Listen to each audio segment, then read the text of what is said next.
Let's get back to tonight's top story. Today, leaders of the House and Senate Intelligence Committees questioned the head of the FBI and the Director of National Intelligence about what one lawmaker calls the cascade of leaks about national security. We've seen 3 glaring examples in just the past month.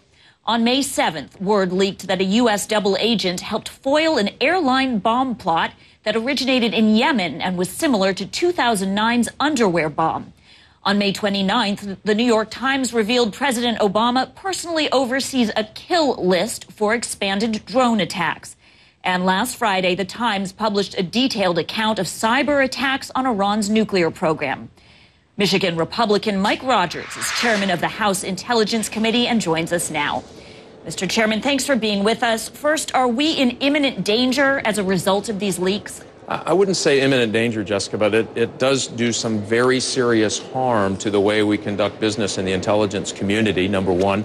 Our allies are now nervous about cooperating with the United States in matters overseas and sensitive intelligence matters overseas. And people that we ask to help us overseas and put their own lives in danger, we do know that it's already had an impact on those people. Some have said thanks, but no thanks. And some just won't come forward. So we have got to put a stop to what is incredibly dangerous for our national security posture as we move forward. Now, I know you're just investigating, but the White House flatly denies they leaked anything for political purposes. Your Republican colleague, John McCain, has already said he believes these leaks are from the White House and are politically motivated. Is Senator McCain wrong? Well, listen, I think those political jabs back and forth are what they're going to be.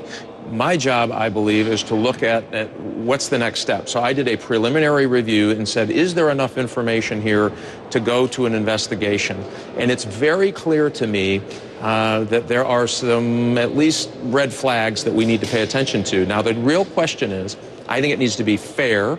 There shouldn't be a partisan investigation. It has to be complete, meaning that whoever is doing this investigation has to have full access, and that would be Department of Defense, to CIA, to the National Security Council, to the Attorney General's office. And so it takes a unique set of circumstances for that to happen, and then we need to let this investigation go where it goes, and it should be done in a nonpartisan way. So that's where I think we're going to best serve solving this problem if we make it nonpartisan and we go after what is a criminal activity that has put at risk the lives of individuals and our ability to get information to protect the United States. Now, you just said the National Security Council would be among the areas you would investigate. David Axelrod, the president's chief campaign strategist, told CNN's Wolf Blitzer just moments ago, quote, "We would welcome anybody to look at anything." So just to underscore what you said, you do expect your investigation to reach into the White House? I was just giving a series of all of the folks who had access to the information. I think we need to be careful about making any accusations at this point about any of the departments.